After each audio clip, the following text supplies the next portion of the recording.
Muito bem. 3, 2, 1, gravando. 3 de setembro de 2020, aula com o terceiro ano de. O Heitor Bitar aí. Terceiro ano de redação. Deixa eu ver só, a Luma falou comigo Ah alguma lá, coisa. chegou. A Luma falou comigo, deixa eu ver o que ela falou. Eduardo, minha net não está muito boa. O Bom próximo a dia, falar, Eduardo. estação é quem? Porque se for eu, me avisa agora, porque se cair não vou ouvir. Tá bom. Pessoal, a gente vai começar direto, já tinha planejado isso, como hoje é redação, a gente vai começar direto. O Cas Dias também não estava aí, eu não tinha anotado ele. A gente vai começar direto pela citação hoje. Assim, tá, já tinha planejado, não foi só sugestão da aluna, não. E aí ela já garante para ela que ela não vai perder. Cabeça. Bom dia, Lucas Dias, como é que você está? Muito bem. Pessoal, quem for a vez, hoje eu não me lembro agora, de novo não me lembro, já coloca pra gente a citação lá no chat então, pra gente já iniciar o debate, depois a gente vai falar sobre 3 temas de redação que vocês vão escolher. Vamos lá. Eu não me lembro quem é Peraí, o... deixa eu achar. É o Tinha até Lucas esquecido Dias. disso daí. Pelo menos você tinha anotado aí, que bom. Coloca aí pra nós. Por enquanto, então, Guilherme e Carol faltando. Eu gostei do vídeo de vocês. E só que, pô, vocês colocaram 2 fotos zoadas minha aí. Falei, cara, eles fizeram de propósito. Colocaram uma foto que eu tô com a cara de sei lá o que, mano. Falei, cara, olha que povo, velho. Eles colocaram uma foto zoada minha, velho. Mas mesmo assim eu gostei do vídeo. Acho que é saudade, velho. Você que fez, Sahari? Quem que fez a edição e que colocou, escolheu a foto? Foi você? Eu mandei as fotos. Cara, valeu, Sara. Aquelas fotos lá estão zoadas, hein? Pelo amor de Deus. Tô com uma cara de, sei lá, cara de nervoso misturado com o abominável Homem das Neves, sei lá o quê. Gente do céu, o que é aquilo lá, moço? Mas mesmo assim eu gostei, fazer o quê, né? Acho que é saudade. Eu vi a da Josi ela tá na internet e ela tá no telefone. Não tá zoada, tá normal. Por que tá zoada? Ela tá no telefone de óculos escuro. Tá pior. Tá bom. Eu achei a minha mais zoada. Falei, nossa, o povo se vingou mesmo. Eu imaginava que tinha sido todos aqueles fãs do Neymar que me viram zoando lá. Falaram, não, vamos zoar o Eduardo agora. Vamos colocar um monte de foto zoada dele no vídeo. Só pra ele. Nossa, cara, eu imaginei isso, não. Mas no começo você dá risada, depois você chora, né? Fazer o quê? A da Ana Paula, não lembro qual que foi a da Ana Paula, acho que foi uma foto normal também. Eu só prestei mais atenção na minha, porque a minha tá zoada. Acho que foi. Assim, a impressão que dá é que só a nossa tá zoada, a dos outros tá normal, né? A do Lázaro, pô, Lázaro, mó rei Lázaro, sei lá o quê, vocês pagaram mó pau pro Lázaro. A dele tá mó da hora a foto dele, caramba. Mas tá bom. Valeu, gostei do vídeo, achei legal. E também, eu tava sendo sincero, não é meu estilo de música favorito, não. O que o Denis comentou? Essa música. Vocês têm alguma historinha do Denis com essa música? Eu vi ele comentando alguma coisa assim, tipo, essa música. Tem alguma coisa ou não? Não? Pareceu assim, que tinha alguma coisa de vocês com ele e essa música aí. Parecia que tinha alguma, sei lá, alguma coisa interna. Tá bom. O Cas Dias, o Paraíba, você tá vivo aí? Abaixando o caderno, pera. Pensei que você tá falando de procurar no computador. Você fez no caderno. Não, velho. Eu achei que tava no PC, em algum arquivo aí, você tava esperando aí, você tava guardado. Coloca aí pra nós.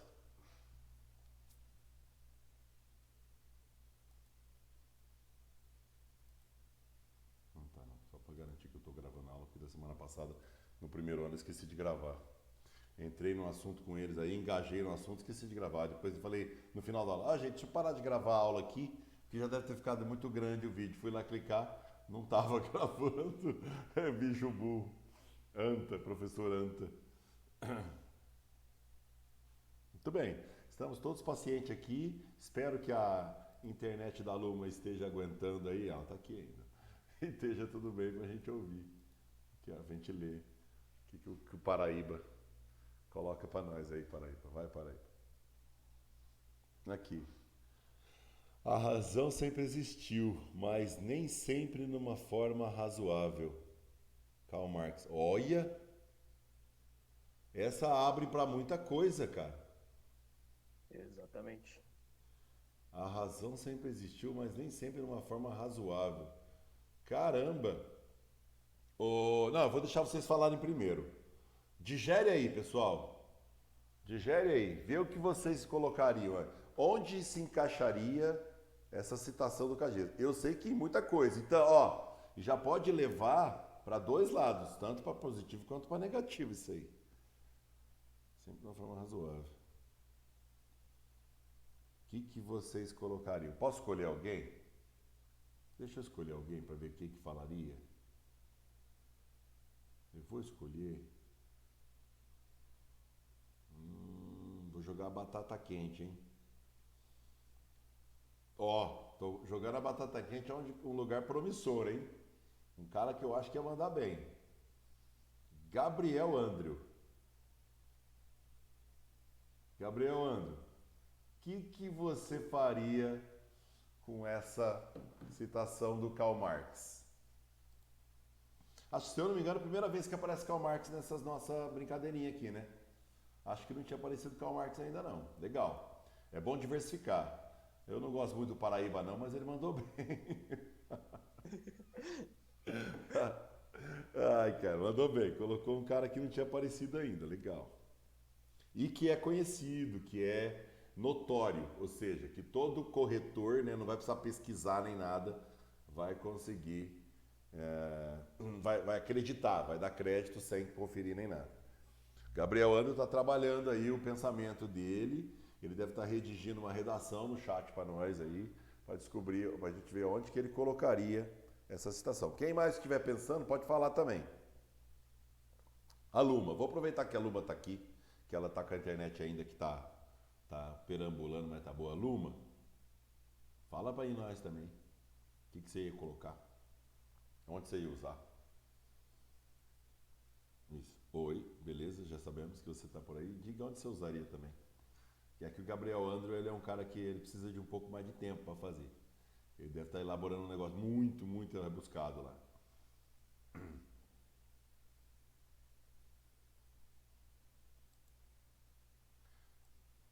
A Luma também está sem microfone, ela vai escrever também. Vou pegar alguém que tem microfone para falar.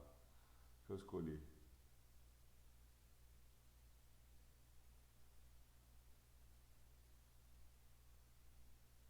Secate, fala para nós. A Luma falou, não sei. Pô, Secate, onde você eu encaixa? tô pensando aqui. Sei lá, acho que eu usaria pra um tema ruim. Mas me dá um exemplo, caramba. Deixa eu pensar então. Sei lá. Era para É... era para estar pensando. Não, eu tô pensando desde aquela hora, mas não sei não. Eu não usaria essa frase aí. Não, eu achei legal. Quem que se habilita, velho? Vou abrir para todos aí Tem que pensar muito pra usar essa frase aí. enquanto o Gabriel Andro tá pensando lá. Ele tá lá raciocinando. Nossa, incrível que ninguém de vocês que associou com nada. Não, tipo, sei lá. Ó, presta atenção. Ah lá, a Luma. Ah não, que tipo. Ó, ah lá, vamos ver, a Luma vai falar. Critica a razão. Correto. Ele está colocando a razão como uma coisa não positiva aqui. Nem sempre é razoável, ou seja, ela é exagerada às vezes. Usar a razão pode ser que às vezes não seja a coisa mais sensata. Evolução da ciência e do conhecimento por questionar a razão e assim valorizar a dúvida. Nossa, Gabriel, você vai ter que traduzir para nós, mano. Você explica uma situação dando outra? A Sahara está achando que dá para falar sobre consumismo. Não era para você construir uma outra. Tudo bem que você tem um estilo de filósofo aí, mas não é isso não, cara. Eu quero que você explique. Ó, eu vou dar uma explicação minha que talvez clareie um pouco as ideias de vocês. Ó, o cara vai lá e fala assim, a razão sempre existiu, beleza. Então todo mundo sempre usou a razão. mas nem sempre de uma forma razoável. Então, em alguns momentos, alguém que usou a razão não foi razoável. Alguém que usou a razão não foi uma pessoa sensata. Então, vamos pensar o seguinte: quando é que houve na história pessoas que tentaram fazer o certo, mas na verdade, nesse tentar fazer o certo, não fizeram o certo para todos? Ou seja, quando foram tentar ser racionais num momento em que não era para ser racional. Deixa eu pensar, por exemplo, assim, ó, se você vai lá e pega uma coisa emocional. Se é uma coisa emocional, ela está longe da racionalidade. Então, usar a racionalidade numa esfera em que precisa ser mais emocional é cometer uma atrocidade. Deixa eu dar um exemplo, quer ver? Um problema de cunho emocional, depressão. Como é que você trata a depressão? Com racionalidade? Às vezes não. Imagine aquele colega ou aquela pessoa que você sabe que tem um quadro depressivo. Usar a racionalidade para uma pessoa que tem quadro depressivo ajuda? Nem sempre. Porque não é no nível, não é na esfera da razão que está a solução. É na esfera emocional. É na esfera em que você tem que ir além do que só a razão. A razão, ela torna-se fria se você entra numa esfera que não é de só razão, que é de emoção. Que começou a clarear? A Luma já sabe. Ó. Se o tema for ansiedade na sociedade. Pronto, olha aí. Maravilha. Esse dá. A questão de ansiedade dá. Por quê? Porque não é mais na esfera da razão. É em outro tipo de esfera. Usar a razão nesse sentido pode ser frio demais e pode não ajudar, pode piorar. Isso. Então, se você estiver falando sobre um tema sobre ansiedade ou sobre, sei lá, sobre depressão, você pode citar que a sociedade talvez ainda não esteja preparada, que a sociedade precisa evoluir ainda, que a sociedade não consegue enxergar certos problemas de nível de cunho emocional de maneira emocional. E ela tenta achar racionalidade numa coisa que não é tão fácil assim, que não é tão cabível na racionalidade. E às vezes erra. Tratar uma pessoa desse tipo com racionalidade é tratá-la de maneira fria. Imagina, gente, ó, só para vocês entenderem o exemplo que eu quero dar. Você tem uma filha que está com depressão e aí essa pessoa, sei lá, começa a se cortar. Aí você, vamos supor, deixa eu só dar esse exemplo. Aí você vai lá e tenta discutir com a sua filha de forma racional. Então, você não consegue entender que você está se machucando, que você pode causar um problema maior, que você pode, sei lá, causar uma infecção, você pode até morrer, você não está usando a razão? Aí a pessoa olha para você e fala, claro que não. Quando ela se corta, ela está muito além do nível da razão. Ela está no nível de outra esfera. Aí pode ser, ó, se vocês estiverem tratando sobre qualquer distúrbio alimentar, se a gente estiver falando sobre bulimia, sobre... como é que chama a outra lá da bulimia? Vem junto com a anorexia, tá vendo? Esse nível de problema que você estiver discutindo são esferas que não abordam a razão, que abordam outro tipo de coisa, que tem que ir além. E se você tratá-las apenas com razão, você vai estar sendo frio. Cyberbullying, muito bem, tá vendo? Ó, tá vendo? Acho que depois que eu comecei a desmiuçar o assunto, vocês começaram a entender, vocês começaram a sacar. Então tá aí, ó. Você vai advogar no sentido de que a sociedade, para alguns temas, não está preparada ainda. Por quê? Porque usa às vezes da razão. E o Karl Marx entra. Legal, gostei. O Paraíba acertou. Nós não tínhamos pensado nisso ainda. E não é solucionado. Não é problema de solução própria. Não é aquelas citações que só cabem para a solução. Muito pelo contrário. É uma citação que se encaixa para descrever um problema, uma forma de ver da sociedade que precisava mudar e que às vezes não muda. Legal demais. Deixa eu ver, cyberbullying, doenças, distúrbios mentais, tá aqui. Então vamos lá, encaixa qualquer doença, problemas de cunho emocional, tudo que tem de cunho emocional, seja anorexia, até depressão, até bullying, até ansiedade, até tudo mais. Maravilha. Só para saber, quem é o próximo depois do Casdias? Torres. Castorres, então tá bom. O Barana, Você viu que a gente está elevando citações, elas estão começando a ficar, já está precisando ser focalizado. Tente buscar autores que ainda não trabalhamos, que nem o Karl Marx, e tente buscar citações que não incitam diretamente à solução, hein? Igual essa, que incitam a visualizar, a vislumbrar, a descrever problemas da sociedade, porque aí fica mais fácil de usar. Essa do... Olha lá, vamos lá. Gabriel Andro escreveu finalmente o texto. Eu quis dizer que a dúvida faz com que o conhecimento humano progrida, porque se você duvida da própria razão, vai usar outras formas de evolução. Liberdade de expressão, que não se encaixa em uma solução racional, por se tratar de um problema psicológico. Então, deixa eu ver, vou ler de novo. Olha, Carol aí. Muito bem. Senhorita Carol Galo, presente na aula. Muito bem. Por enquanto, então, agora só falta o Guilherme, se eu não me engano, que está meio desaparecido das minhas aulas. Preciso descobrir por quê. Vamos lá, Gabriel. A dúvida faz com que o conhecimento humano progrida. Então, tá certo. O ser humano tem dúvidas e busca a solução. Busca conhecimento por causa das suas dúvidas. Porque se você duvida da própria razão, vai usar outras formas de evolução. Então, o cara vai evoluir duvidando da própria razão.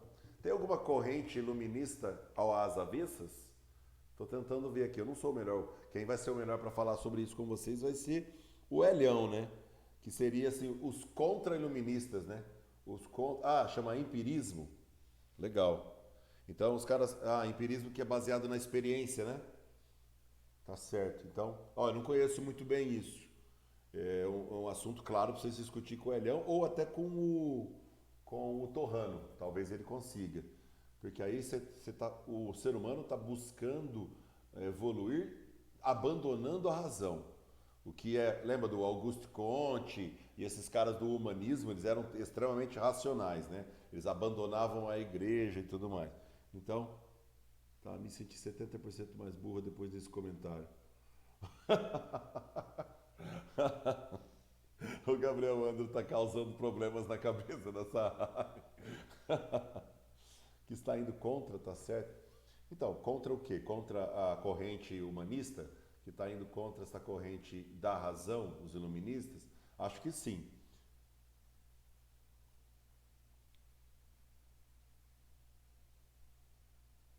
Esse é o problema do chat, lá em cima onde?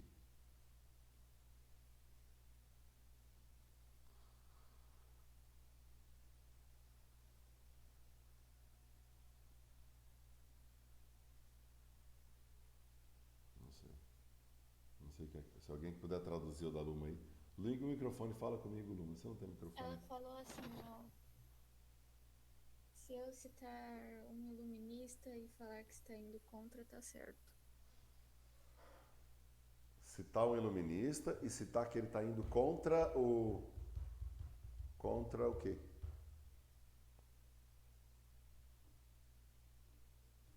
Os iluministas são racionais, gente.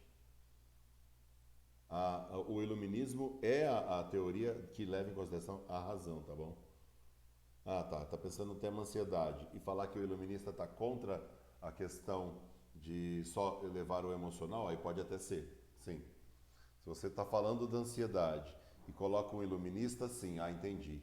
Então você está dizendo que a corrente iluminista é uma corrente que ela meio que tenta fazer tudo com a razão e aí ela está indo contra o pensamento que deveria ser aplicado a um problema de ansiedade. Aí sim, eu entendi.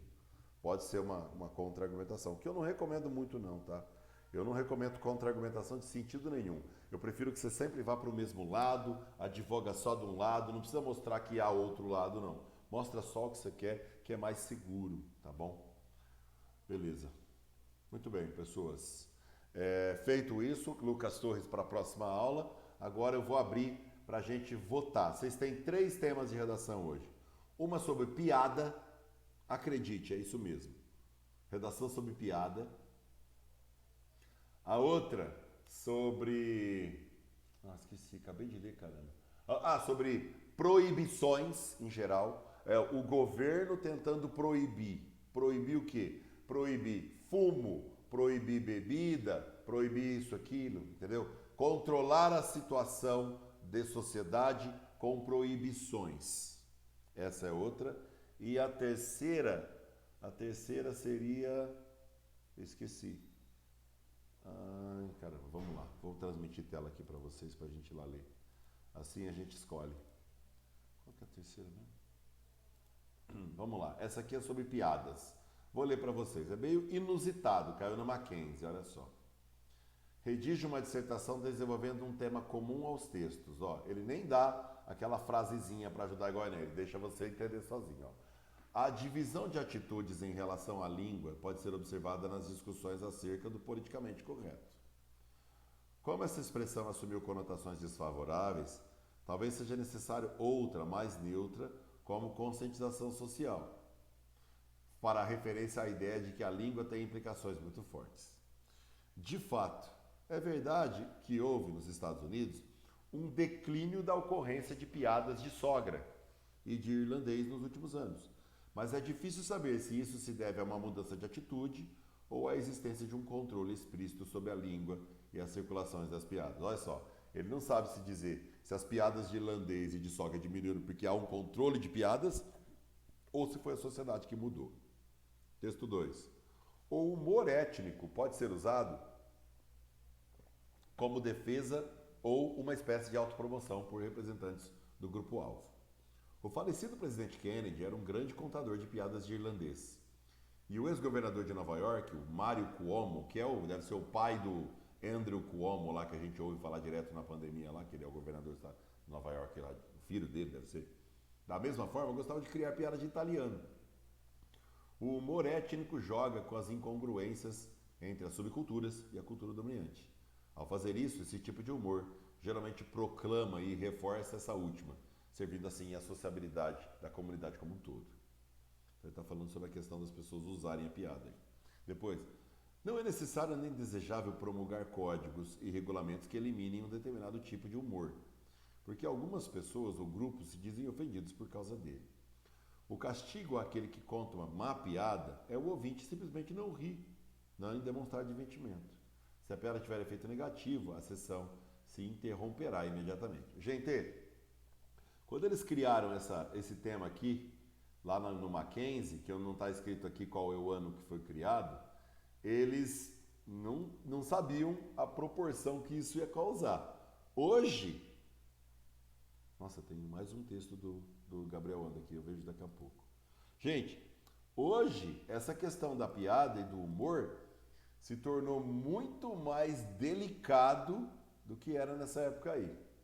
Hoje o mimimi é muito maior. Os humoristas de hoje têm uma saia justa muito maior do que nessa época aí. Então, se fosse ser colocado um tema desse tema atual, com certeza ia ter textos falando que hoje em dia fazer piada está muito complicado, ou algum humorista falando isso, vocês devem ter ouvido falando direto, né? Daqui a pouco, sabe aquela piadinha que eles inventaram? Daqui a pouco, dar risada vai ser considerado um preconceito com quem não tem dente, né? Essa é uma máxima que tem rolado muito por aí. Então, se vocês decidirem ir por esse tema, eu vou pedir, claro, que vocês deem uma atualizada nele. Que vocês deem puxa essa discussão nova do humor e dos perigos do humor hoje, que não é só igual esse último texto lá. A única punição do humorista, se faz uma piada ruim, é só o público que não vai rir? Não é, não. O humorista que faz uma piada que o público não gosta, acontece o que já aconteceu várias vezes aí. Vaiado, sofre um ostracismo da mídia e tudo mais. Então, pode ser um tema interessante. E processo, entre outros. Muito bem. O Léo Lins, por exemplo, esse que foi o que imitava a Dilma, né? Que foi vaiado e processado, se eu não me engano. Eu acho que foi esse aí. Esse aí, pode crer. Beleza, tá aí. Então, o humor... falar nisso, eu assisti até uma entrevista interessante, 2 semanas atrás, no Roda Viva, do Marcelo Adnet. O Marcelo Adnet falou sobre a questão de piada, o humorista hoje, o humorista que fala de política como ele fala. Aí ele comentou que tem político Tem humorista que fala mal da política e tem humorista que fala bem da política. Perguntaram para ele o que acharam de quando o presidente chamou aquele humorista carioca. Não sei se vocês se lembram disso. Quando ele foi dar a notícia do PIB, antes da pandemia, quando o Brasil inteiro tirou sarro que o PIB estava baixo, 1,1, ele achava que o PIB, ele falava que o PIB no ano passado ia chegar em 2,5, ele teve que anunciar o PIB de 1,1, virou até a piada do Pibinho, ele chamou o humorista para imitar ele mesmo, tá? Para ir lá falar com os jornalistas, não sei se vocês se lembram disso. Aí ele fala, não, isso aí é Paulo Guedes, isso aí é Paulo Guedes. Depois se vocês acharem no YouTube, tem lá só digitar lá, presidente chama humorista carioca para dar entrevista. O Marcelo Adnet foi questionado sobre isso. Colocaram ele numa saia justa. O que você acha disso? Ele, claro que ele foi político. Ele falou, não, todo humor é válido, inclusive o humor que fica ao lado do presidente. Tem algumas coisas que ele fez que eu não concordei e tudo, mas ele está no direito dele, blá, blá, blá, blá, blá, blá. Depois vocês pensam nisso. Se forem falar desse tema. Não é um tema tão banal, tá? É um tema que pode sim estar numa redação esse ano. Claro, guardadas as devidas adaptações. Não fique só com o tema que está lá. Vamos evoluir com ele. Próximo, das proibições. Vou ler. Aqui. Parece só sobre lei seca, mas não é não, tá bom? Ele tem mais proibições, é um tema mais geral. Ó, leia os textos, eles permitem reflexões iniciais sobre o tema. Lei seca pune motoristas até no Second Life. Eu não sei se vocês sabem, gente, Second Life é um jogo. Eu nunca joguei, mas eu sei como é. É um jogo, é um ambiente, é uma plataforma virtual que você cria o seu avatarzinho, né, o seu personagem, joga lá dentro e ele vive ali dentro, como se fosse num mundo normal. E o Second Life é o planeta Terra. Você tem países, cidades, tudo normal, com pessoas interagindo ali, como se estivessem no mesmo planeta, no mesmo mundo, só que virtual. E ele, na época, faz uns 10, 15 anos, ele virou um pouquinho, começou a querer pegar, mas essa ideia não foi comprada muito pela sociedade, não. O Second Life não virou o que achavam que ia virar. Talvez um dia ele até vire, ou outro faça isso. A lei que proíbe o motorista de dirigir após beber quantidade de álcool ganhou versão no mundo 3D. Trata-se de um aplicativo desenvolvido pela Fundação Mafre, que, entre outros negócios, explora seguros para carros e criou um simulador no Second Life para comparar os efeitos de dirigir sobre sóbrio ou sob efeito de álcool. Segundo os criadores do sistema, a pista de testes registra uma média diária de 6,2 mil visitantes e já recebeu 500 mil de avatares desde sua estreia. Isso aí é de 2008, tá? Na pista, localizada na Ilha Brasil Corporativo, os avatares podem dirigir carros ou bicicletas selecionando a opção sóbria ou sob efeito de álcool. A Mafra explica que a intenção do serviço é educar os motoristas ao cometer infrações por estar bêbado no Second Life, ou o avatar é informado das punições que ele estaria sujeito fora do mundo virtual. Então é uma brincadeira, né? Você entra lá, dirige tudo torto lá, né? Com os seus, para você entender que na vida real isso seria perigoso. Lei proíbe fumar charuto em restaurantes. Fumar charuto, cigarrilhas e cachimbos em bares ou restaurantes da cidade de São Paulo está proibido desde ontem, exceto nos estabelecimentos que estiverem uma área exclusivamente destinada para essa finalidade e com um sistema de contenção de fumaça no ambiente. A restrição vale exclusivamente nos atuais espaços para fumantes, que, segundo essa lei, devem ser destinados apenas para quem fuma cigarros comuns. O descumprimento da lei prevê uma multa de 10 UFMS, Unidade Fiscal do Município, equivalente a R$ 872 ao estabelecimento e ao cliente. A responsabilidade pela fiscalização será das subprefeituras. Terceiro texto. São Paulo já tem lei do silêncio mais rigorosa. A Prefeitura de São Paulo vai tornar mais rigoroso o PSIL, Programa de Silêncio Urbano, que a partir de agora vai fiscalizar o ruído vindo das construções civis. A nova lei de zoneamento da capital, que entrou em vigor no último dia 3, estabelece que o programa também deve medir os decibéis liberados por obras. Além disso, o PSIL passa a fiscalizar casas onde haja qualquer tipo de atividade profissional. Mas os critérios que nortearão a vistoria nessas áreas ainda não foram definidos.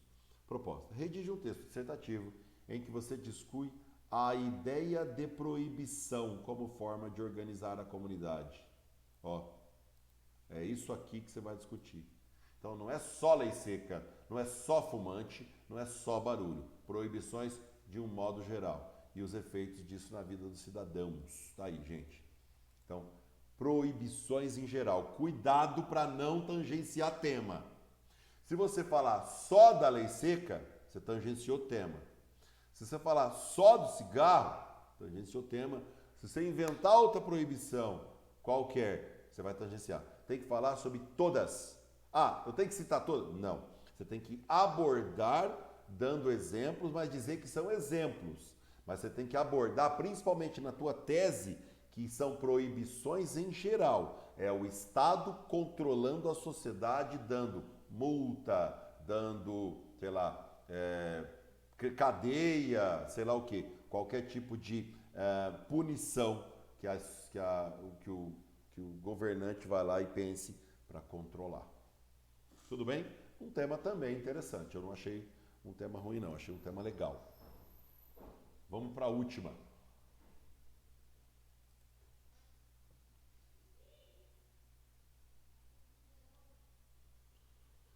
Aqui na página... Não sei que página que é. 199. Olha só. Também Mackenzie. Redige uma dissertação à tinta desenvolvendo o tema como os textos apresentados. Bora lá. Penas alternativas. Esse que eu tinha esquecido. As penas alternativas não deixam no condenado o estigma de ex-presidiário, talvez o maior mal que o Estado possa causar à pessoa, pela marca indelével que essa qualidade deixa, cerrando-lhe as oportunidades em todos os setores sociais.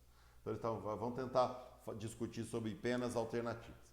A prestação de serviço à comunidade foi, em nosso entendimento, o maior exemplo de evolução do direito penal moderno, porque ao mesmo tempo em que pune a transgressão praticada, valoriza o condenado, dando-lhe a oportunidade de, por meio do trabalho, demonstrar suas aptidões profissionais e artísticas, as quais serão certamente aproveitadas após o cumprimento da sanção, retirando da senda do crime o infrator, levando ao exercício da consciência da cidadania. Então, tá vendo? Eles estão começando a fazer você pensar assim, tipo, ó, um condenado, ele não precisa ter esse carimbo na testa do tipo, sou condenado, nunca mais presto para nada, eu sou uma pessoa que tem um defeito e eu nunca mais estou curado. Está tentando ver de um outro jeito, ó.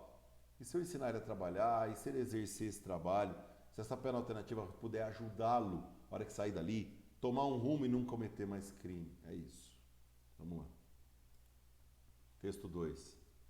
Quando um ex-ministro, na direção de seu carro, atropelou ou matou um operário que trafegava de bicicleta pelo acostamento, um juiz de Brasília entendeu que o puniria exemplarmente, impondo-lhe o pagamento de algumas centenas de cestas básicas.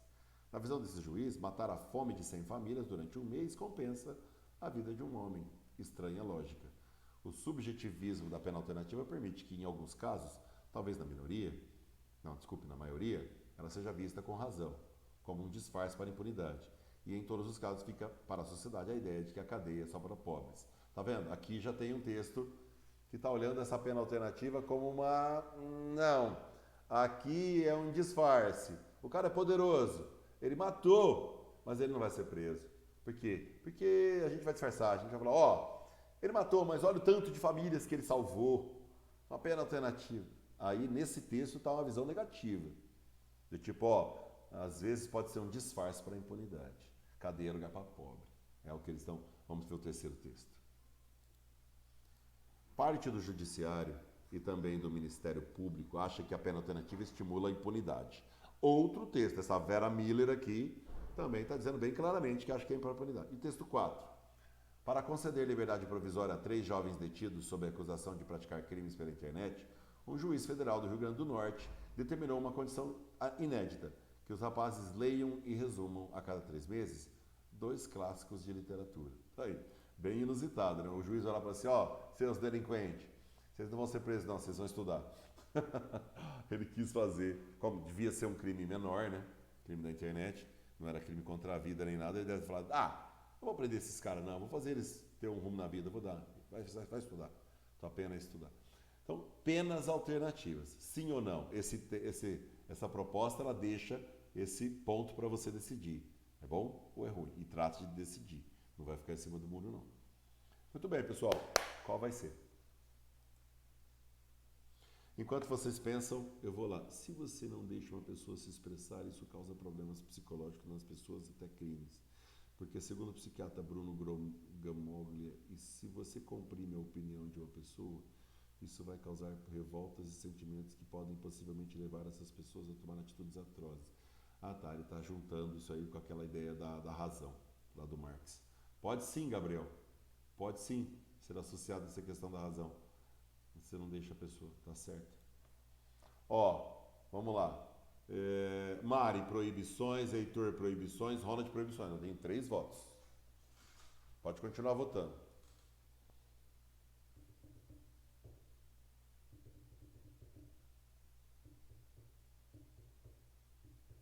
Quarto voto. 5, 6, 7. Pelo jeito, acho que vai ser unânime. Também. Vamos Olha os ver. outros tempos. O do humor é muito legal. Ah, eu não o gostei nenhum dos Eduardo. 3, Eduardo. Eu também não, é o O menos melhorzinho pior. é de proibições. Mas, velho, piada. Não é bem piada. Não é bem piada. Eu falei Não, sim, minimalisticamente. Ó, o Gabriel Ando foi o único que pensou no humor. Mas tudo bem, como é por votação, eu já estou convencido, vai ser proibições, beleza. Mas ó, o tema do humor não é de a gente descartar, não. Não é aquele tema, isso nunca vai cair. Cuidado, esse tema, claro, se a gente pegar só como o Mackenzie pediu, beleza. Ficou muito pequeno, mas esse tema ganhou, hein? Na última década, a questão do humor ganhou uma proporção gigantesca e delicada, muito delicada. Vocês assistam algumas entrevistas sérias de humoristas, se vocês puderem, só para ter uma noção do que está acontecendo. Nunca foi tão complicado. Olha o que o Porta dos Fundos sofreu esse ano. Esse ano não, ano passado. Depredaram o prédio deles lá, porque eles fizeram eu nem vi o filme deles lá, mas mencionava alguma coisa de Jesus lá. E aí, pá, arrebentaram com tudo. Fizeram, sabe, jogaram, eu não sei o que jogaram, acho que coquetel Molotov lá dentro da sede deles. Então, o humor, ele está numa corda bamba que a gente não sabe. Pode ser que, quem sabe, será que um dia o humor vai ser proibido? Será? Gente, esse mimimi todo aí, a gente pode ser... Eles fizeram Jesus gay, por isso que deu bafafá. Isso, foi isso aí mesmo. Bafafá não, deu violência. Eles foram atacados, isso. E claro, teve gente que defendeu. Tem um Molotov lá. Gente, olha aquele Charlie Hebdo. Lembra daquele Charlie Hebdo? Aquele chargista, lá, aquela revista lá da França? Charlie Hebdo, né? Charlie Hebdo, né? É isso aí. Eu não sabia falar. Mas, gente, esses caras foram assassinados porque eles fizeram também, né? eles fizeram uma charge do Maomé. Vai mexer com os terroristas? Tá vendo? Qual é o limite do humor? Tá vendo? É muito delicado. Pois é. O cara ainda perguntou, quem aqui é o Charlie? Ele falou, eu sou Charlie. Então essa frase, Just Sweet Charlie, eu sou Charlie, ficou muito usada pelo mundo todo. Tá vendo? Esse tema é legal. Mas claro, vocês já escolheram proibições, vai ser. Mas eu só não quero que vocês abandonem a ideia. É uma ideia legal, cara. É uma ideia que tá muito sendo discutida sim. É sério e por mais que seja de humor, é sério. E eu não descarto não. Pode ser que algum vestibular abrace essa ideia aí. Porque ela é polêmica. Ela é legal. Tudo bem, então beleza. Vocês escolheram proibições. Vocês agora, a partir desse, deixa eu parar a minha gravação agora, senão o vídeo vai ficar muito longo.